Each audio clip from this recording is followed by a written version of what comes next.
Ya, shalom kekasih Tuhan, anak-anak rohaniku yang digembalakan oleh Pastor Nicodemusen di GBI Pasar Baru Betania Blessing Kota Jambi, serta anak-anak rohani kami yang ada di Kota Bontang GBI Clear. Bahagia sekali hari ini di minggu kedua bulan November, saya bisa menghadirkan Mana Sorga untuk kita sekalian. Sebuah kehidupan di mana Tuhan ingin mengajak Anda untuk bisa mencapai tujuan Allah dalam hidup saudara. Itulah Mana Sorga. Apa itu Mana Sorga? Yaitu roti hidup yang turun dari sorga, yang seringkali diberikan Tuhan pada orang Israel di zaman padang gurun ketika mereka ada di belantara. Dan hidup kita adalah satu keadaan di mana saudara tidak bisa lepas dari yang namanya firman Tuhan. Firman itu adalah satu bagian yang menjadi makanan bagi rohani kita. Ingat Bapak Ibu, unsur manusia ada 3, tubuh, jiwa, dan roh. Tiga-tiganya harus dikasih makan. Saudara dan saya harus belajar mengerti bagaimana memberi makan tubuh dengan sehat, memberi makan jiwa dengan sehat, dan juga memberi makan rohani kita dengan sehat. Karena saya percaya waktu 3 unsur itu diberi makan, maka menghasilkan pertumbuhan. Dan pertumbuhan itu adalah sesuatu yang Tuhan kehendaki dalam diri kita, karena hasil daripada pertumbuhan adalah buah. Dan kalau Alkitab ngomong soal buah, Tuhan sedang menunjuk kepada saudara sebuah kehidupan yang dimintanya, yaitu hidup yang berdampak. Tanpa kehidupan yang berbuah, kita akan binasa Bapak Ibu. Karena memang pilihan kita sebagai orang percaya itu cuma 2. Anda mau berbuah atau binasa. Dan Tuhan mau supaya saudara hari ini tidak dibinasakan, tapi diselamatkan. Orang yang diselamatkan harus bisa berbuah. Untuk bisa berbuah, kita perlu memberi makan roh kita, Bapak Ibu. Hidup di mana kita berpengaruh. Kalau saudara melihat dalam Injil Matius pasal yang ke-5 tentang ajakan Tuhan Yesus atau pernyataan Tuhan Yesus bahwa Anda adalah garam dan terang dunia, itu adalah sebuah keadaan di mana Tuhan mau ngajak Anda, Bapak Ibu Saudara kasih dan saya, untuk hidup yang berdampak atau hidup yang berpengaruh. Fungsi garam itu mempengaruhi, terang juga mempengaruhi keadaannya.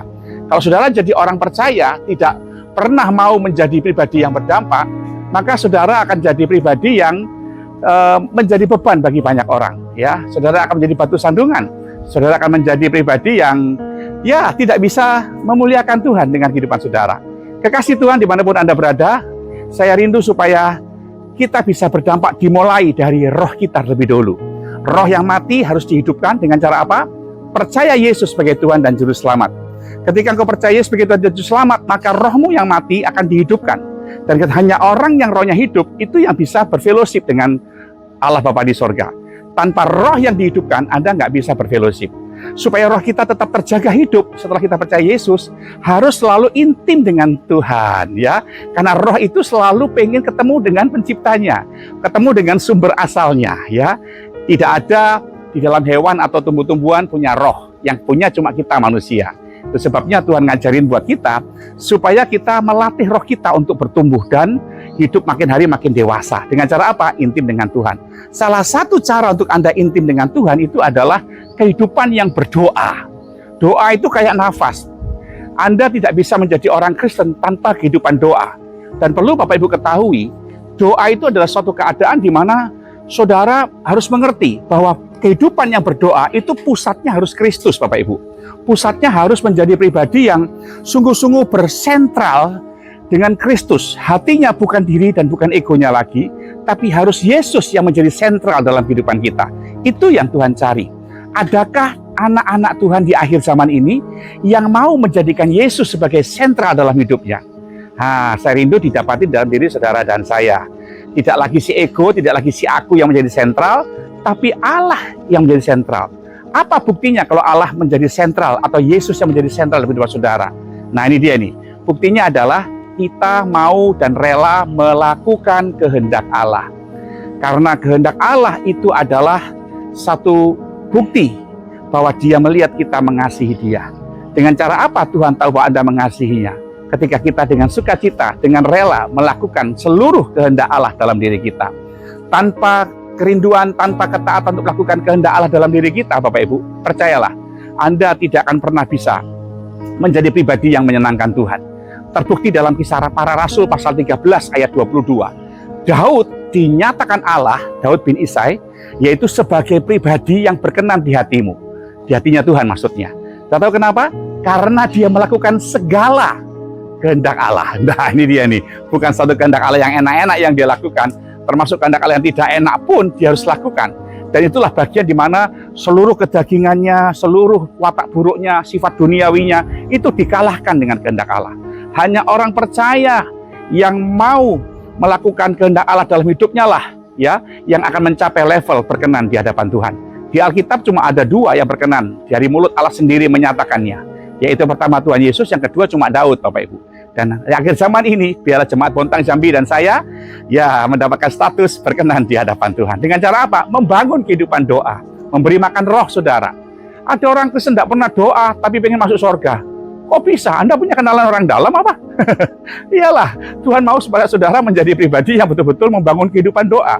Nah, doa itu bukan cuma sekedar rutinitas Anda berdoa lipat tangan, doa makan, doa mau tidur, doa di gereja, bukan itu. Ketaatan kita itulah wujud daripada doa kita. Karena doa rangkaian kata yang Anda naikkan tanpa kehidupan yang taat itu nol besar. Nah itu makanya Anda perhatikan baik-baik. Hanya Sang Raja yang punya kehendak dalam hidup kita. Kenapa Pak kehendak Allah? Karena Dia Raja dalam hidup kita. Anda lihat Kejadian 1 ayat 1. Ya, Beresit itu ditulis dalam bahasa Ibrani seperti itu. Beresit ya itu katanya punya arti bahwa pada mulanya itu artinya awalnya adalah raja yang memerintah. Awalnya adalah kekuasaan. Awalnya adalah otoritas. Dari siapa? Yesus. Dari Allah itu sendiri, Bapak Ibu. Yang luar biasa. Dari Allah yang luar biasa yang menyatakan kehendaknya. Dan yang luar biasa di Yohanes 1 ayat 1 dikatakan arge. Arge itu arge en hologos. Pada mulanya adalah firman. Arge dalam bahasa Yunani juga artinya sama. Pemerintahan awal. Yang awal, yang semula, yang betul-betul menunjukkan sesuatu yang dikatakan semulanya memang adalah Allah yang memerintah. Jadi dengan cara Anda berdoa, Tuhan mengajak kita untuk kembali kepada konsep awal semula, di mana kita menjadikan Allah sebagai penguasa, sebagai raja dalam hidup kita. Tidak ada lagi orang yang ngambekan, tersinggungan. Ya ada orang yang ngambek disimpan, aku nggak pelayanan dulu ya, aku mau nenangkan hatiku dulu, masih sakit hati, masih kecewa, masih dongkol, lalu nyinyir. Saudara, oke Anda butuh waktu, tapi kan kita nggak pernah tahu kapan kita dipanggil Tuhan kan. Kalau sewaktu-waktu Tuhan panggil Anda, sewaktu-waktu Anda menjadi pribadi yang maaf kuotanya habis lalu meninggal, Anda belum sempat membereskan hati, masuk neraka saudara. Kenapa? Karena kau masih simpan sakit hati, nggak mau ngampunin orang. Nah itu dia masalahnya. Ada suami istri tinggal satu rumah, bertahun-tahun tapi nggak ngomongnya pakai WA. Itu kan aneh saudaraku ya.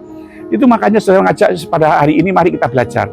Geser ego saudara, biarkan Allah yang bertahta di hati saudara lewat pribadi Yesus Kristus, di mana Roh Kudus memimpin hidup kita. Maka akan melihat kehidupan doamu akan terbangun. Ketika Anda berdoa, Anda akan melihat kuasa Tuhan dinyatakan. Nah kekasih Tuhan, mari kita belajar supaya kehidupan ini menjadi bagian yang menyenangkan hati Tuhan. Saya rindu supaya saudara betul-betul menjadikan Allah sebagai pribadi yang bertahta di hati saudara. Karena orang percaya yang berdoa adalah orang percaya menempatkan kehendak Allah di atas segala-galanya. Bukan lagi kehendak kita, tapi kehendak Allah. 1 Petrus pasal 4 ayat 3 berkata, sebab telah cukup banyak waktu kamu pergunakan untuk melakukan kehendak orang-orang yang tidak mengenal Allah. Kamu telah hidup dalam rupa-rupa hawa nafsu, keinginan, kemabukan, pesta pora, perjamuan minum, dan penyembahan berhala yang terlarang. Itu yang seringkali kita lakukan, melakukan kehendak sendiri, sehingga kita berbuat seperti seolah-olah apa yang dunia katakan. Dan ingat, kalau Alkitab ngomong soal dunia, dia bukan bicara soal tempat atau letak, tapi dia bicara soal sistem dunia yang seringkali menguasai pikiran, otak, dan perilaku manusia. Saya berdoa supaya hari ini Jemaat Bontang dan Jambi belajar untuk mengerti bagaimana hidup yang melakukan kehendak Allah. Waktu saat Anda berdoa, ingat, tanpa melakukan kehendak Allah, Anda berdoa nol besar, saudara. Tapi kehidupanmu adalah, walaupun kau mungkin nggak berdoa secara lahiriah, Anda berdoa di dalam hati, tapi kau punya ketaatan, ya Anda punya yang namanya unsur melakukan kehendak Allah. Lihat, Tuhan sudah tahu apa yang harus dikerjakan dengan saudara, yaitu memberkati, memulihkan, dan memberikan kuasa mujizatnya bagi saudara. Dan berkati doa saya untuk Anda, kekasih Tuhan. Dan jangan lupa untuk tetap terus bahagia, karena Anda berhak bahagia bersama dengan Tuhan. Shalom.